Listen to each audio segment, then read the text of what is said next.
നമസ്തേ. സ്വയംഭൂ ക്ഷേത്രം എന്ന വാക്ക് കേൾക്കുമ്പോൾ അവിടെ കാണുന്ന ദൈവവിഗ്രഹം തന്നെയാണ് സ്വയംഭൂ എന്നും അത് സ്വയം രൂപപ്പെട്ടതാണെന്നും പല ഭക്തരും കരുതാറുണ്ട്. എന്നാൽ യഥാർത്ഥത്തിൽ സ്വയംഭൂ എന്ന ആശയത്തിന് പിന്നിൽ അതിലും ആഴമുള്ള ആത്മീയ തത്വവും വിശ്വാസപരമായ പ്രത്യേകതകളും ഒളിഞ്ഞിരിപ്പുണ്ടെന്ന് ആചാരപണ്ഡിതർ വ്യക്തമാക്കുന്നു. സാധാരണയായി സ്വയംഭൂ ക്ഷേത്രങ്ങളിൽ ഭക്തർ ദർശിക്കുന്നത് ശിവലിംഗമോ ദേവവിഗ്രഹമോ ചിലപ്പോൾ ഗോളക രൂപത്തിലുള്ള പ്രതിഷ്ഠയോ ആയിരിക്കും. ഇതിനെ തന്നെയാണ് പലരും സ്വയംഭൂ എന്ന് തെറ്റിദ്ധരിക്കുന്നത്. എന്നാൽ അവ യഥാർത്ഥ സ്വയംഭൂ അല്ല, പിന്നീട് ആചാരാനുസൃതമായി പ്രതിഷ്ഠ നടത്തിയ ദേവവിഗ്രഹങ്ങളാണ്. സ്വയംഭൂ എന്നത് മനുഷ്യനാൽ നിർമ്മിക്കപ്പെടാത്തതും ആരാലും പ്രതിഷ്ഠ ചെയ്യപ്പെടാത്തതുമായ പ്രകൃതിദത്ത ദേവശിലയെയാണ് സൂചിപ്പിക്കുന്നത്. പ്രകൃതിയാ രൂപപ്പെട്ട ഒരു ചെറിയ കരിങ്കൽ മുഴ, വട്ടക്കുഴിയിലുള്ള ശിലാഭാഗം അല്ലെങ്കിൽ പരന്ന പാറയുടെ മുകളിലുള്ള കൂർത്ത ഉയർച്ച, ഇതുപോലുള്ള രൂപങ്ങളിലാണ് സ്വയംഭൂ ശിലകൾ സാധാരണ കാണപ്പെടുന്നത്. വിശ്വാസപ്രകാരം ആ ശിലയിൽ ശൈവ, വൈഷ്ണവ, ശാക്തേയ ചൈതന്യങ്ങളിൽ ഏതെങ്കിലും ഒരു ദൈവിക ശക്തി തിരിച്ചറിയപ്പെടുന്നു. തുടർന്ന് അവിടം ആരാധനാ കേന്ദ്രമായി മാറുകയും കാലക്രമേണ മഹാക്ഷേത്രങ്ങളായി വളരുകയും ചെയ്യുന്നു.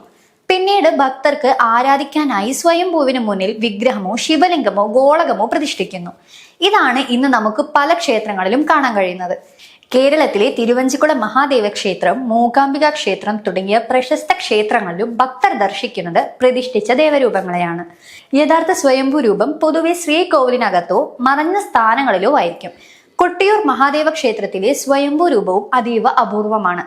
വെള്ളത്താൽ ചുറ്റപ്പെട്ട ഒരു പരന്ന പാറയുടെ ഉപരിതലത്തിലുള്ള ചെറിയ കുഴിയിലാണ് അവിടുത്തെ സ്വയംഭൂ ശിവലിംഗം എന്ന് വിശ്വാസം. ഗുഹാക്ഷേത്രത്തിൽ ഭക്തർ ദർശിക്കുന്നത് പ്രകൃതിയാ രൂപം കൊള്ളുന്ന മഞ്ഞ ശിവലിംഗമാണ്. കാലാവസ്ഥാ വ്യതിയാനങ്ങൾക്കനുസരിച്ച് സ്വയം രൂപപ്പെടുന്ന ഈ മഞ്ഞലിംഗം ലോകത്തിലെ അത്യപൂർവ സ്വയംഭൂ ദർശനങ്ങളിൽ ഒന്നായി കണക്കാക്കപ്പെടുന്നു. ആചാരവിശ്വാസ പ്രകാരം സ്വയം ഉണ്ടായതും പ്രത്യേക രൂപമില്ലാത്തതും മനുഷ്യൻ പ്രതിഷ്ഠിക്കാത്തതും സ്ഥലം മാറ്റാൻ കഴിയാത്തതുമായ ദേവശിലയാണ് സ്വയംഭൂ എന്നറിയപ്പെടുന്നത്. അതേസമയം മനുഷ്യൻ നിർമ്മിച്ചതും ശില്പരൂപം നൽകിയതുമുള്ള പ്രതിമയാണ് ദേവവിഗ്രഹം. ഒരു ശില്പി നിർമ്മിച്ച വിഗ്രഹത്തിലേക്ക് തന്ത്രി ദേവതാ ചൈതന്യം ആവാഹിച്ച് പ്രതിഷ്ഠ ചെയ്യുമ്പോഴാണ് അത് ദേവവിഗ്രഹമായി മാറുന്നത്. ഇതിനാലാണ് ഓരോ ക്ഷേത്രത്തിന്റെയും പ്രതിഷ്ഠാചാരങ്ങൾക്കും താന്ത്രിക രീതികൾക്കും അതീവ പ്രാധാന്യമുള്ളത്.